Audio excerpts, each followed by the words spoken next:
Esta é uma produção de estudantes das disciplinas de Comunicação, Cidadania e Direitos Humanos do curso de Jornalismo da Universidade Federal do Ceará, a UFC. Hoje, 5 de julho de 2023, iremos entrevistar a jornalista sindical Marina Valente. Ela é uma das fundadoras e atual editora-chefe da Metamorfose Comunicação, uma agência especializada no atendimento de sindicatos. Além disso, é diretora executiva de profissionais de mídias comunitárias e alternativas do Sindicato dos Jornalistas do Ceará, a Sindijorce.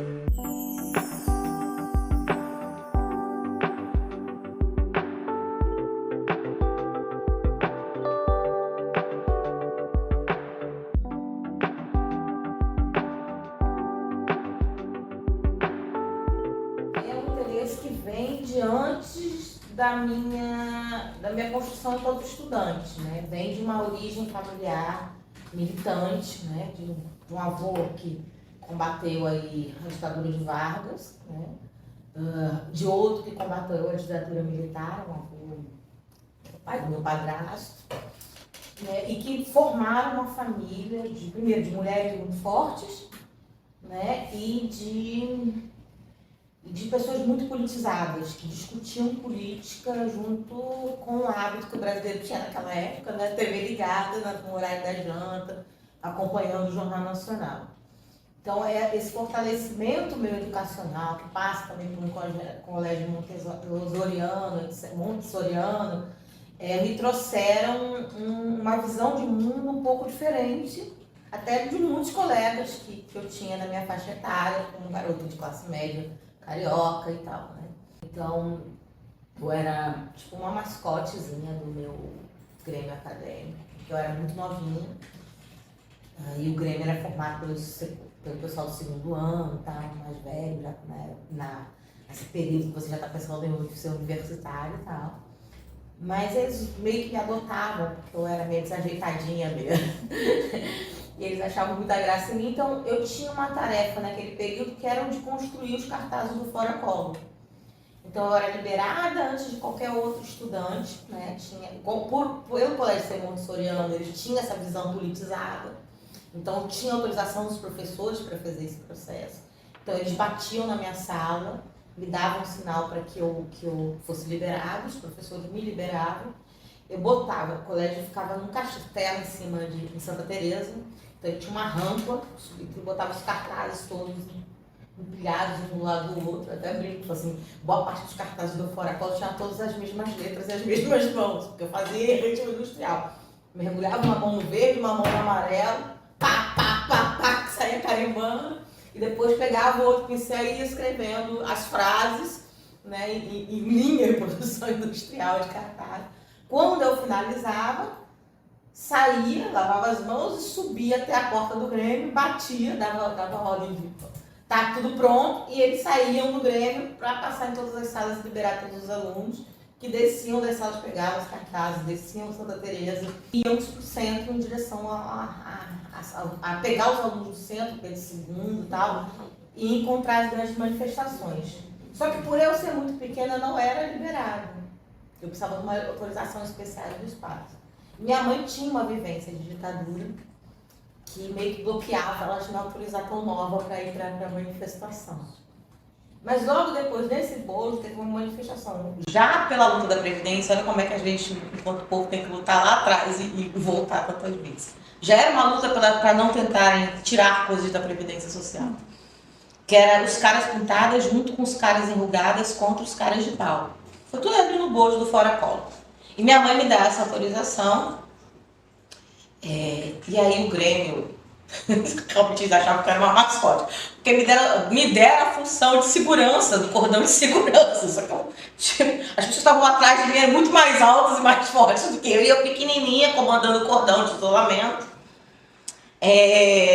A gente ajudava, porque tinha alguns colégios que a gente passava, que eram colégios religiosos, judaicos, mais conservadores, né, da elite carioca, que a coisa era mais difícil de liberação, então a gente ajudava os alunos a pular o muro, né, parte da coisa da segurança era isso, eles jogavam as mochilas, a gente pegava as mochilas, pulava o aluno, a gente segurava o aluno em cordão, né, e fazia essa caminhada, e com atraso, porque era uma estrutura muito gigante de gente, né? Eram manifestações gigantescas, né? E todo esse processo fazia a gente chegar um pouquinho atrasado. E por a gente chegar um pouquinho atrasado, existia uma certa dúvida se os estudantes brasileiros iam ou não, né? Se ia continuar com aquele mesmo ritmo de luta que estava naquele período. Mas quando a gente chegou com uma multidão na Avenida Rio Branco, que é o palco central das manifestações do Rio de Janeiro, né, de frente à Candelária, a gente começou a correr em direção à movimentação e os aposentados correram na nossa direção. Porque o carro começou a fazer uma coisa meio emotiva mesmo. Os estudantes do Brasil, eles vieram, eles não nos abandonaram. Então emocionou todo mundo. Então a gente solta os cordões de isolamento, os estudantes passam pela gente correndo e os aposentados vêm correndo na nossa direção. E é uma imagem muito forte na minha vida, porque vem esse senhor muito velhinho, ele com certeza não está mais vivo. Nunca soube o nome, nunca soube quem era, se era dirigente, se era apenas um militante, se era uma... Mas ele me segurou no rosto com as mãos julgadas dele e disse: muito obrigada, minha filha, vocês vieram. E eu digo que ele me soltou, literalmente, com o peso de um país nas costas. Porque ali ficou concreto. Ali eu entendi em quem doía.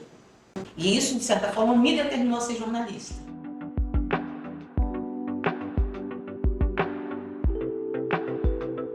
Nós temos um processo no Brasil, que é a ditadura militar, que vai estruturar as assessorias de imprensa das fábricas. Então, a primeira assessoria de imprensa no Brasil, naquela ideia, né, de Rockefeller e tal, ela, de melhorar a imagem da empresa, ela vem para as montadoras, para a Ford, para as montadoras ali da região do ABC Paulista. Já numa disputa concreta com o movimento dos trabalhadores, né, que estavam começando a questionar aquela ditadura. E isso aí é um choque para a comunicação sindical, porque ela remodela e modifica a forma como ela é escrita, como ela é concretizada e como ela é exercida. A ideia do jornal, por exemplo, do trabalhador como colaborador passa a ser concretizada das fábricas que tinham televisão, passando propaganda, né? Você é mais um, você é da família, você é um outro. Então a disputa fica uma disputa muito mais concreta no local, né? Que é pela mente do trabalhador daquela fábrica, daquele espaço, e vira uma disputa também com o modelo da comunicação de assessoria, que é uma outra coisa, que é uma coisa institucional, que não está preocupado numa política global, numa questão de classe, né? Ou uma disputa de classe aberta, está preocupado em fazer a imagem daquela empresa.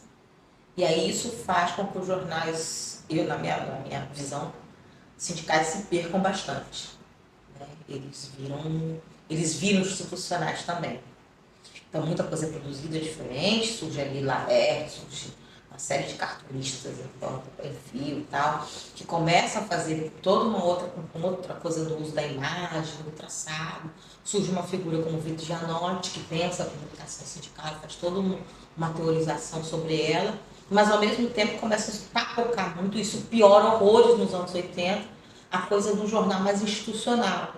Né? Aí vem o diretor que não sabe muito bem, bota aquela foto, todo mundo pousando, que nem fosse. Em vez de botar foto do movimento ou da luta, vão botar foto todo mundo pousando, como se fosse jogador de futebol. Né? A coisa muito do presidente como foco do jornal, né? Como se ele fosse um salvador qualquer, né? E não a coisa do coletivo, né? De quem é o salvador, na verdade, é a própria classe trabalhadora. E com o tempo essa coisa toda se mistura. Né?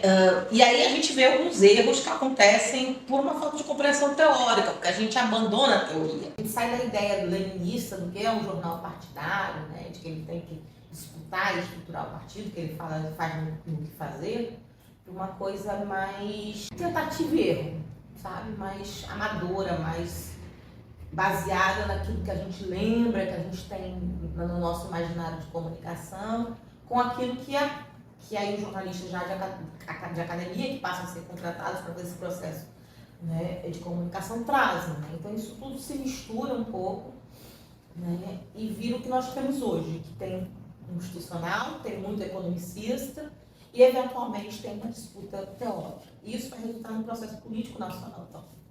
Porque essa perda teórica também vai refletir numa qualidade menor de estruturação da luta da classe trabalhadora e de conscientização dessa classe trabalhadora. Né? Então, por isso que, por exemplo, tem muito trabalhador aí atacando suas entidades sindicais a partir desse processo bolsonarista que a gente viu no Brasil. Não entendem, não tem um processo educacional no fazer jornalismo. Aí às vezes vem até umas coisas assim que eu chamo aberrações, tipo, greve paralisa toda a categoria. Quando você vai ver, não tem nem. Tá foto lá, tem 3 pessoas de braço cruzado, 3 dirigentes de braço cruzado. Não teve. Então o trabalhador vai pegar aquilo ali e vai ler o jornal. Agora é o que tem na porta da fábrica dele. Ele sabe que aquilo ali não é verdade, né? Você tem uma perda de credibilidade. Mas por quê? Porque aquele jornal está mais preocupado com o institucional do que com uma formação concreta da classe trabalhadora. Porque talvez, quando a gente não consegue paralisar a categoria, não fosse importante a gente fingir que está tendo uma grande greve. Mas explicar para o trabalhador por que ele perdeu por não fazer uma grande greve. Né? Enfim, então a gente tem aí uma queda significativa desse processo de comunicação.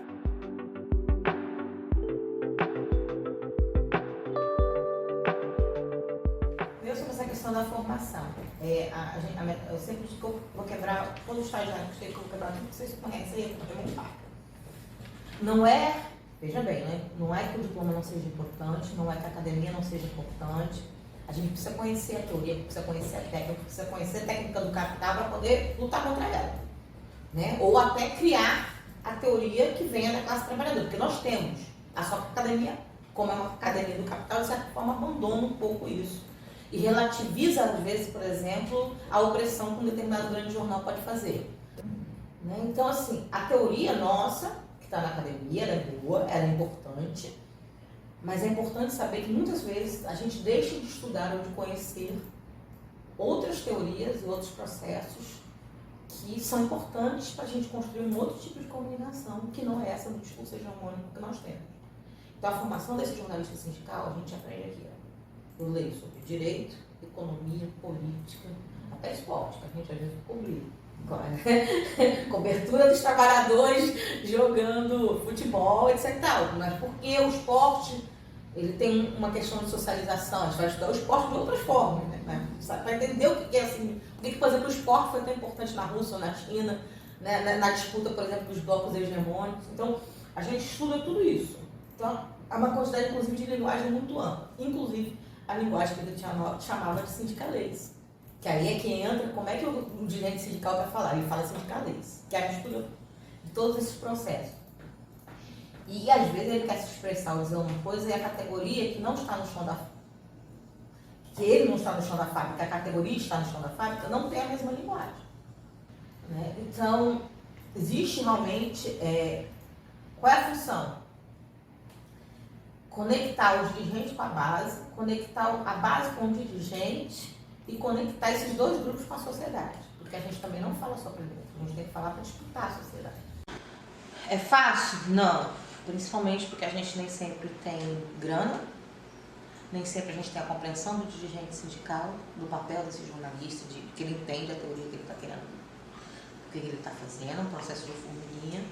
Mas a gente consegue, não é incomum, por exemplo, a Metamorfose assumir o Instagram de uma entidade, né, e de repente o processo de curtida, de seguidores ampliar enormemente. Também não é difícil a gente, enquanto Metamorfose, ser procurado pelo trabalhador da base para agradecer o processo nosso. A gente tem uma história que me emociona muito, porque a gente trabalhou um tempo no Sindicato de Saúde, que foi o sindicato que é responsável pelas enfermeiras. Então a gente foi fazer uma cobertura na Assembleia, acompanhando eles, e algumas semanas eu tinha feito uma matéria, a gente não podia fazer a matéria em tom sério, porque envolvia possibilidades de processos e etc e tal. Então a gente pegou uma parte da seção do jornal que utilizava de humor para contestação política. Então a gente fez a matéria do Dr. Taradão. O que era esse Dr. Taradão? Era um médico que se roçava nas enfermeiras por detrás da mesa, passava a mão, assediava sexualmente elas com piadinhas, com não sei o quê. A gente não disse quem era o Dr. Taradão, não podia dizer, não tinha autorização da entidade, mas a gente deu todos os elementos para que a categoria entendesse de quem a gente estava falando. E aí a gente estava perguntando assim, vocês são jornalistas? Aí eu estava com a câmera na mão, falei, sim. Da onde? Qual veículo? sempre pergunto, não é isso, né? E eu, de vocês. E é muito engraçado, quando perguntam isso pra gente, quando os trabalhadores têm manifestação, construção civil, perguntam coisas que a gente diz, somos de vocês, eles tomam posse. É uma felicidade da classe trabalhadora saber que eles têm um jornalista que é deles, porque eles estão tão acostumados a ser esmagados pela grande mídia, que ter o nosso, ter o que fale pela gente, é uma coisa que emociona eles mesmo, que eles vêm, agradecem, abraçam.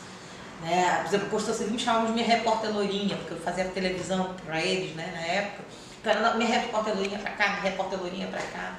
Eles adoram, é meu, me pertence. A classe trabalhadora é dona disso aqui, é proprietária dessa voz, é proprietária desse veículo e tal. E aí ela falou assim, você é nossa, a gente tem jornalista? Tem. Aí a outra chamou, foi ela que escreveu a matéria do Doutor Taradão. Aí ela falou assim, você que escreveu aquela matéria? Eu falei, foi. Me abraçaram muito. Muito obrigada, muito obrigada, muito obrigada. Você não tem noção do que foi aquilo. Ele só deixou o jornal em cima da mesa dele. Ele não entra mais no jornal de cabeça, no hospital de cabeça levantada. Parou, nunca mais tocou em uma de nós, nunca mais fez piadinha, nunca mais. A gente não aguentava mais aquilo. Então você vê que essa comunicação tem uma efetividade. E que o trabalhador está recebendo, a gente se orgulha do que faz, a gente vê a noção do que a gente faz, vê a ponta, né? Assim como o trabalhador às vezes vem perguntar por que saiu determinada matéria, ou por que não saiu outra, né? Então é possível reverter, mas é preciso que as entidades sindicais, os dirigentes sindicais acreditem nessa comunicação. Não fale assim, é importante, mas tratem com um puxadinho.